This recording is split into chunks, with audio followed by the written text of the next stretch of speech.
Anyways, cryptocurrency was doing really well. Okay. Hey guys, it's Jerome here, and it's Friday, which means I'm back with another video. So today I want to do something a little bit different than what we've been doing on this channel. So instead of talking about student loans and compounding interest and percentages and all that technical stuff, I wanted to take some time and really just tell you guys a story about the experiences that I've had investing.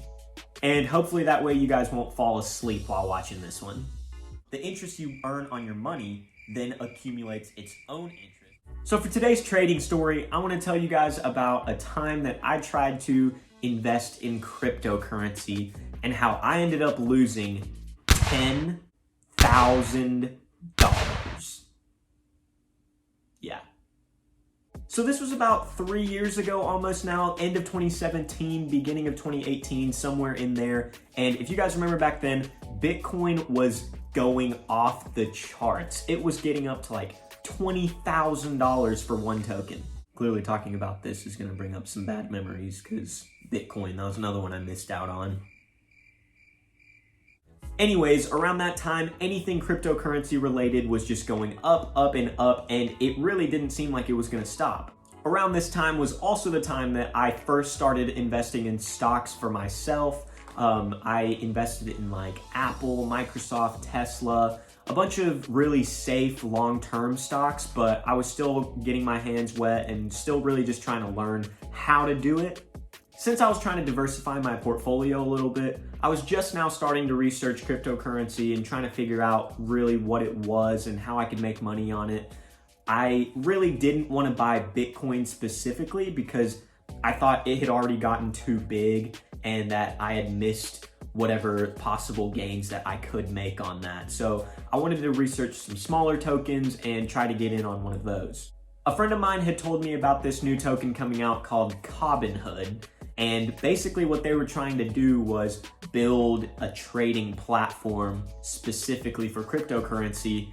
When I first heard about Robinhood, I was pretty skeptical about it. I did a little bit of research myself, but then pretty quickly lost interest. But then a couple weeks later, I was just sitting there scrolling on my Instagram feed. And then all of a sudden, what do I get? I get a targeted ad for Robinhood. And if you guys don't know, I am a sucker for a good ad. All this and more could be yours for 7 easy payments. Mom? $19.99. Can I use your credit card? I need to buy something. So I started doing a little bit of my own research around this again, and like I said before, there was a ton of hype around this thing, and the more I looked at it, the more I was like, okay, maybe this thing could be profitable. This was around probably December or January, and the official token was gonna launch in March. So I think I bought about $1,000 worth, and a couple of my friends did as well, and then we just waited for March. Finally, March came around and this token officially launched, and you guys wouldn't even imagine it. It went crazy. This thing was going up every single day. My $1,000 turned into 2, then 2 turned to 4, and then eventually I logged on one day and it was worth $10,000. At this point, one of my friends decided he was gonna sell all of his shares, and he ended up making about $1,800 off of it. I think he had invested $200 to begin with and then ended up selling all of it for about $2,000.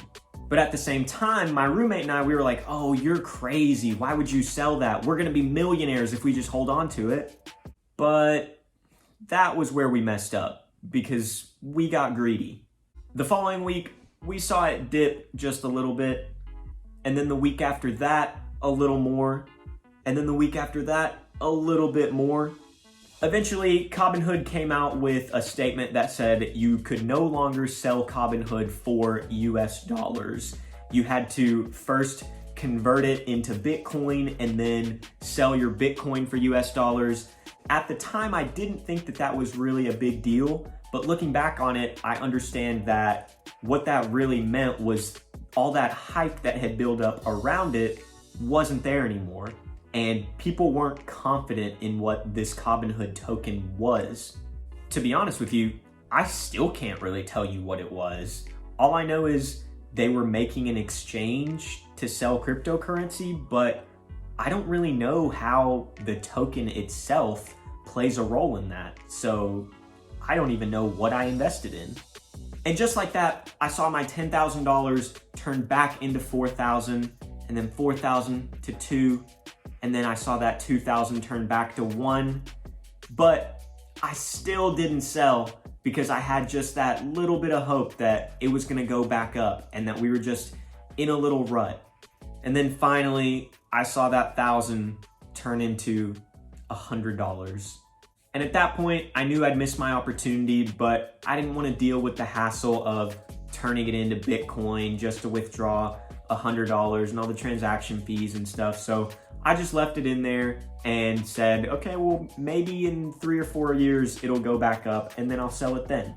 Well, that brings us to last week, where I got an email from Robinhood saying that they had decided after 2 years, they were going to shut down operations, and they were asking all account holders to withdraw all of the money from their accounts.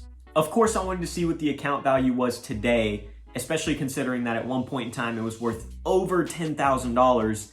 And so I logged into the account to see how much I had. So when I went to check, what did I find? I have right now in my Robinhood account a grand total of wait for it. No, that's it. I have $5. $5 is all I have. The moral of the story here is don't be greedy when you're trading stocks. If you're gonna trade stocks long term, pick something that you know is gonna be safe, like Apple, Google, Tesla, Netflix even, and leave that money in there for 5 to 10 years and just see what happens. If you're gonna trade stocks short term or pick things that are risky where you don't really know what their performance is gonna be like, then make sure you're picking a specific exit price and sell when you hit that point.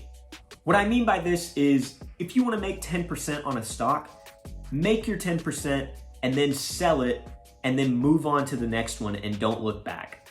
Because if you think that stock's gonna keep climbing up and up and up, and then next week rolls around and that stock tanks, then now not only did you miss out on your 10% gain, but you have less money to invest with for your next stock. Don't end up like me and miss out on selling during the hype and then end up with a stock that's completely worthless. Anyways, guys, that's all I have for this one. Thank you guys for watching. New videos every Friday at 1 p.m. Eastern, so stay tuned. Make sure you catch next week's video. And if you guys like this video, please click the thumbs up down below. It really helps with the YouTube algorithm. And if you guys like the channel, please subscribe, share with your friends, and I will catch you guys next time. Peace.